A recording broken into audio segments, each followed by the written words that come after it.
à tous, j'espère que vous allez bien. On se retrouve aujourd'hui pour une nouvelle vidéo dans une thématique que j'avais pas abordée depuis longtemps, la partie Zoom. Donc aujourd'hui j'aimerais vous parler d'une marque de couture. On va jouer aux devinettes. C'est une petite marque de couture, alors je dis petite parce qu'elle est récente. Qu'est-ce que je peux vous dire d'autre? Elle est de Bordeaux, c'est quand même important. Moi, en tant que girondine, alors je suis pas bordelaise, hein, je suis girondine.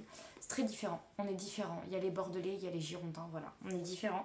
Mais voilà, j'aime soutenir mes collègues d'à côté. Elle est tenue par une jeune femme, pétillante, souriante. C'est une marque féminine. Est-ce que vous avez trouvé de quelle marque je vous parle? Je vous laisse un petit temps là. Tic-tac, tic-tac, tic-tac.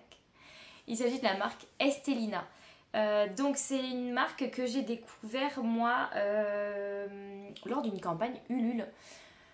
Je sais pas comment c'est venu à ma connaissance. Je sais que ça avait pas mal tourné sur Instagram. Puis je suis tombée donc sur sa campagne Ulule. Donc c'est une marque qui date... J'ai mes petites notes hein, comme d'habitude, vous le savez. Donc c'est une petite marque qui date de mai 2021. Donc voilà, quand je dis c'est tout récent. Donc voilà, il y a eu une première, donc il y a eu une, comment on appelle ça? Du crowdfunding, je crois que c'est ça, une levée de fonds par donc Ulule.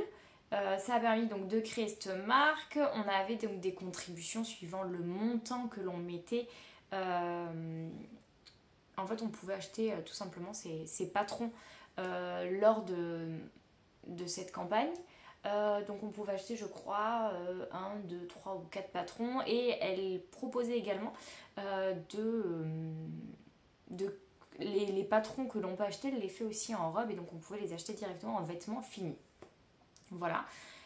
Donc il y avait toute sa première collection qu'on pouvait acheter comme ça, que maintenant on retrouve sur son site, mais je vais vous en parler après. Donc Estelina, pourquoi? Donc je suis allée faire des petites recherches sur son site et donc elle explique que c'est le mélange de Esther, de Jacqueline et de Léna. Donc Léna la créatrice, Esther et Jacqueline sont ses grands-mères qui étaient couturières, donc clairement elle a ça qui coule dans le sang. Je crois que si je ne me trompe pas, une de ses grands-mères a fait vraiment dans de la haute couture, elle a bossé pour Chanel, etc. L'autre pareil, elle a eu une carrière assez avancée là-dessus en couture, donc clairement elle a ça, elle a baigné dedans dans la créativité. Et ça se ressent dans ces patrons qui ont vraiment des découpes. C'est différent de ce que l'on voit actuellement. Voilà, je ne sais pas comment le définir, c'est différent. Elle travaille donc... elle a une démarche très éco-responsable. Très éco-responsable. Elle décrit sa marque. Voilà, je vais revenir comme ça. Ce sera peut-être mieux. Voilà. On va parler vraiment d'abord de la marque, excusez-moi. Donc elle décrit sa marque comme créative, positive et passionnée. Moi je vous ai dit, voilà, c'est différent de ce qu'on voit d'habitude, différent mais dans le sens positif. Hein. C'est des formes qu'on ne retrouve pas ailleurs, je trouve. Des techniques de montage qui sont très bien faites. Vraiment, j'ai rien à dire. Quelquefois j'ai monté des patrons où je me suis dit, ah pourquoi ça a été fait comme ça et pas comme ça. Mais là, rien à dire, vraiment top de chez top. Elle propose donc aussi également... elle a une partie donc patron de couture, elle a une partie où elle crée les vêtements de ses patrons de couture et qu'elle vend déjà en vêtements. Donc là elle n'utilise que des partenaires qui sont sur Bordeaux ou dans la région bordelaise. Je trouve ça sympa, voilà, c'est ce que je vous disais dans la démarche éco-responsable. Voilà, elle essaye de faire le minimum de transport, le minimum d'impact écologique au final. Et je trouve ça plutôt sympa. Voilà, de privilégier tout ce qui est local. C'est très chouette. Si on parlait directement de ces collections, pour que je vous explique un petit peu pourquoi c'est différent des autres marques, vous allez voir. Donc si je ne me trompe pas, sa première collection, il me semble que c'était l'île Maurice. Alors j'ai un doute sur l'île, mais il me semble que c'est l'île Maurice. Que Léna est partie vivre quelques années là-bas et donc elle s'est inspirée de ces années là-bas pour comment dire,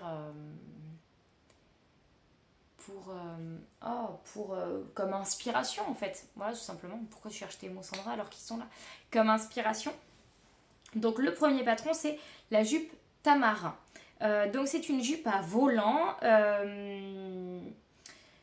Elle est plus courte devant donc, que derrière avec un côté asymétrique. À volant, je vous mets des petits inserts ici. Donc celle-ci, je l'ai, mais je ne l'ai pas encore réalisée. Je ne sais pas dans quelle matière la réaliser. Voilà, je n'ai pas encore d'idée. Je n'ai pas trouvé le tissu qui me fera la réaliser. J'ai vu de très jolies versions sur Instagram, mais je ne me suis pas encore lancée. Parce que je ne sais pas si... Alors moi, j'ai acheté le pack 4 patrons. Je ne suis pas sûre que ce soit entièrement mon style, celle-ci. Je l'aime beaucoup, donc voilà, je l'avais quand même acheté parce que je trouvais ça important de soutenir la créatrice. En plus, ce qui était drôle, c'est que il lui fallait, je ne sais plus combien de commandes. Et en fait, le soir où j'ai passé la commande, c'est ce qui lui a permis de passer les 100%. Donc j'avais ma petite fierté à moi de me dire, oh, trop cool. Voilà. Et donc c'est pour ça aussi que j'ai pris le pack 4 patrons parce que ça lui permettait de passer les 100% et je trouve ça bien. Ben voilà, de motiver la personne quand il y a des jolis projets comme ça, c'est chouette. Donc voilà, donc c'est pour ça que je l'ai cette jupe. Je sais pas si je vais la coudre, je sais pas, j'arrive pas encore à me projeter dedans. Elle est très sympa, j'ai vu de très belles versions, j'ai vu des versions noires très jolies. Mais voilà, je suis pas sûre que ce soit entièrement mon style. Donc voilà, je me suis pas encore lancée. Après, il y a la blouse flamboyante. Donc ceux qui me suivent régulièrement, vous savez que celle-ci, par contre, oui, c'est mon style et que je l'ai déjà faite. Je vous mets ici la version que j'ai faite. Donc c'est une blouse avec un volant sur le devant et qui descend ici en centrale. Donc je l'ai fait dans un plumty, une mousseline plumty totalement transparente. Je l'adore clairement. J'ai pas eu l'occasion de la porter, hein, clairement entre un enfant, des restos qui ferment, qui réouvrent, des convives, des compagnies, j'ai pas eu le temps de sortir au resto avec mon chéri et de la mettre cet été. Voilà, donc il va falloir qu'on trouve une occasion pour que je puisse la mettre. Ou un repas entre amis, mais voilà, c'est toujours très compliqué avec bébé et compagnie. Mais je l'aime beaucoup, elle est dans mon dressing, elle m'attend. C'est un modèle simple, efficace, déclinable à l'infini. Clairement, vous pouvez la coudre sans le volant. Vous pouvez la coudre qu'avec le volant du haut. Vous pouvez, voilà, il y a 1000 déclinaisons, je m'en suis déjà noté plusieurs à faire. Il y a des très très belles versions sur Instagram, vraiment. J'ai vu des versions...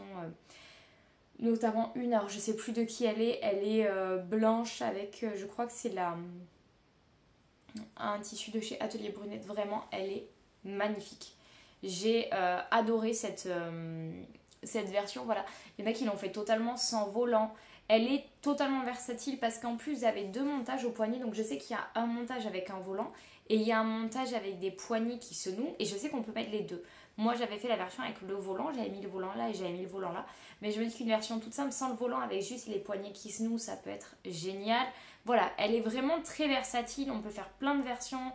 Ça reste un bon modèle de base en fait qu'on peut décliner suivant le tissu, etc. Ça va faire une blouse totalement différente, je vous la conseille à 1000%. Vous la trouvez sur son site, je vous mets également les liens là en barre d'infos. Elle est pépite, vraiment. Et donc après, il y a la combinaison frangipani. Donc c'est pareil, celle-ci je l'ai. Je l'aime bien, mais pareil, je suis pas sûre que ce soit 100% mon style. Donc je ne l'ai pas encore faite. À voir si je la fais l'été prochain parce que je me dis elle peut être sympa quand il fait chaud, etc. Je la vois bien dans un joli lin et tout ça. Donc c'est une combinaison assez décolletée. Pareil, je vous mets les inserts photos ici. Assez décolletée. Ici, on peut soit mettre des élastiques, soit des smocks et j'allais dire deux jambes de pantalon. Oui, Sandra, bravo pour une combinaison. C'est toujours bien d'avoir deux jambes. Avec des... Au niveau de la jambe, je sais pas si je trouverai une photo de détail pour le mettre. Mais en fait, ça fait une comme ça et ça fait comme ça en fait. Et après, hop, ça tourne. Ça fait une petite ouverture en fait sur le côté. Voilà, les jambes sont quand même plutôt droites. Elles sont pas resserrées. Je trouve que c'est assez sympa comme modèle. Voilà, je suis pas sûre que ce soit 100% mon style parce qu'elle a beaucoup été faite en tissu fluide. Je la verrais peut-être bien en lin. Alors après, je vous avoue que ce qui me rebute pour ceux qui ont vu ma vidéo sur la robe c'est égal, patron, que je vous parle après, il y a des smocks à faire donc au niveau de la taille ou des élastiques. Clairement, les smocks, ça a été une catastrophe quand je les ai fait la dernière fois. Alors je les ai fait en version, du moins, vraiment smock avec l'élastique dans la canette. Ça a été une cata. Vraiment, pour ceux, franchement, je vous mets là, je crois que c'est ici qui vient se mettre le i. Je vous mets le i que vous puissiez aller voir la la vidéo où j'ai dans le bilan couture je parle des smocks. Une catastrophe. Depuis, j'ai découvert par Atelier Minza sur Instagram des rubans smokers. Donc en fait, vous mettez votre ruban et vous passez entre en cousant au point droit et hop, ça vous fait le smock. Ça, j'ai découvert ça, je trouve ça génial. Donc là, voilà, je me dis l'été prochain en lin, je vais peut-être me lancer à me la faire, mais avec ce fameux ruban. Parce que clairement, les smocks, je peux pas. J'ai un vrai souci, je suis vraiment pas douée. Hein. Je n'y arrive pas. Les miens étaient affreux. C'était trop, au final, ça avait trop smoké. Je ne pouvais plus rentrer la robe, je faisais plus le tour. Bref, une merde. Pas possible, je suis vraiment pas douée. Tout le monde a réussi, sauf moi, donc ça ne vient pas du patron. Les patrons de Estelina sont géniaux, ça vient vraiment de moi. Donc voilà, va vraiment falloir que je me tente cette combi l'année prochaine. Je la verrai bien dans un beau lin, couleur lin, justement, un peu beige, etc. Je me dis ça serait canonissime, donc ça, vous allez le voir, je pense, l'année prochaine.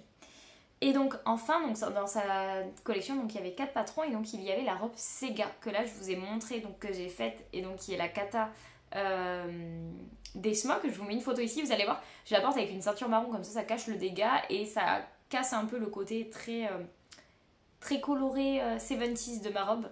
Donc moi je l'ai réalisée avec la version donc 2 volants, mais vous n'en voyez qu'un. Je vous explique pourquoi. Donc j'ai pris la version grande robe en fait qui va jusqu'au pied, donc grand volant. Et dessous en fait, vu que j'ai une mousseline, dessous vous avez le volant du... Donc il y a le petit volant d'en haut, le volant du milieu, le grand volant. Donc moi j'ai fait le grand volant à l'extérieur. Et le volant du milieu est à l'intérieur en fait, en mousseline blanche qui me sert de doublure pour éviter qu'on voit mes fesses, etc. Voilà, clairement, la mousseline c'est transparent, donc il fallait que je complète avec ça. Donc c'est parfait, ça m'a permis vraiment de ne pas m'embêter. Donc j'ai découpé en fait 2 volants, le grand et le petit, sauf qu'au lieu de le mettre par-dessus, je l'ai mis à l'intérieur, ce qui fait que ça cache. J'adore cette robe, elle est d'un confort, il n'y a pas photo quoi. Il peut faire 40 degrés, alors moi vu que je l'ai fait en plus en mousseline, c'est ultra léger, c'est ultra vaporeux, elle vole et tout au vent, elle fait toujours son effet, c'est trop génial. Elle vole, elle fait son effet, franchement elle est géniale. Je l'aime beaucoup, beaucoup, beaucoup. Et je ne peux que vous recommander, parce que voilà, si vous êtes doué pour les smokes, pour les élastiques, allez-y, foncez. Et après, elle a fait cette année, donc pour cet hiver, une version manche longue. J'aime bien, mais ce modèle pour moi il est vraiment classé dans l'été, donc j'arrive pas à me projeter dessus. Il va falloir que je regarde un peu plus les versions sur Instagram qui existent avec les manches longues pour pouvoir me décider, savoir si je me lance ou je me lance pas. Je me dis qu'après en version blouse elle pourrait être sympa, mais j'ai toujours ce blocage des smocks, moi vraiment. Voilà, mais vu que Léna est adorable, elle a sorti une nouvelle collection il y a moins d'une semaine. Oui, il y a tout juste une semaine. Elle a sorti une nouvelle collection et elle est comme ça, comme les Italiens font. C'est trop bien. J'ai un énorme coup de cœur pour cette collection, notamment pour la blouse Flore. C'est une blouse avec de belles découpes. Il y a des découpes comme ça sur le devant. Il y a un vrai travail de montage. Alors j'ai juste vu les dessins techniques et les versions sur Instagram, mais elle est vraiment magnifique. Il y a un col qui monte assez haut, volonté. Il y a les manches qui ont pareil, un petit élastique avec un volant. Elle est magnifique. Vraiment, elle est sublime. Je sais pas si j'aurai le temps de la faire cet hiver, clairement, parce que j'ai déjà 1 milliard de projets et je ne trouve pas le temps de coudre. Mais elle me tente plus. Elle est sur ma liste de projets à coudre. Je l'adore. Franchement, allez voir. Il y a des versions dinguissimes sur internet. Je suis absolument fan. Vraiment, elle est très belle. Elle est très belle. Elle fait tout de suite très chic, très femme fatale, avec un petit jean des escarpins. Ça vous habille pour la journée. Elle est magnifique. Je sais même pas comment vous la présenter. Je vous mets des photos là. Elle est magnifique, vraiment. Et elle a sorti aussi la robe Riviera. Donc bien sûr, modèle cintré. Vous savez que j'aime porter mes robes quand même assez près du corps ou justement cintré à la taille. Là, vous le voyez pas, j'ai un truc un peu large, mais qui se serre au niveau de la taille. Elle est mi-longue, elle est ultra sexy. Il y a 2 fentes au niveau des jambes, en fait, en bas. Il y a 2 fentes comme ça qui montent. Donc déjà, on est à l'aise pour marcher. Donc il n'y a pas photo, c'est sympa. Et elle a une belle encolure bateau. Elle est magnifique. Il n'y a pas d'autre mot à dire. Elle est sublime, superbe, je ne sais pas quoi vous dire de plus, elle est canon. Je reviens tout de suite. Me revoilà. Il y a eu une longue pause, je ne sais plus où j'en étais. Je crois que je vous parlais de la robe Riviera, donc je vous mettrai des inserts vidéo comme je vous dis, des inserts photos. Excusez-moi, j'ai eu une longue pause là. Je m'excuse pour les petits regards sur le côté que vous voyez dans la vidéo. J'ai quelqu'un qui a débarqué chez moi à l'improviste, ce n'était pas prévu, mais on reprend tout de suite le cours de la vidéo. Je trouve que Esselina c'est une vraie marque avec des jolies valeurs. J'aime ces modèles comme vous avez pu le comprendre, c'est très joli. Je ne peux que vous recommander la marque de Léna. Vraiment, allez faire un tour. Je vous mets son site en barre d'infos, son Instagram aussi. Vraiment, j'ai un coup de cœur. J'ai hâte parce que je sais que l'année prochaine, elle va sortir de nouveaux patrons. Je crois en début d'année, une suite de collection de la collection d'hiver. Et donc, j'ai très très hâte de les voir. Et puis voilà quoi. Donc, n'hésitez pas à me faire un retour si vous aimez sa marque, si vous avez cousu des patrons de Léna, mettez-moi vos liens Instagram, YouTube, que je puisse aller voir vos créations. J'adore voir vos créations, donc n'hésitez pas. Je vous souhaite une très belle fin de journée, je vous fais plein de bisous.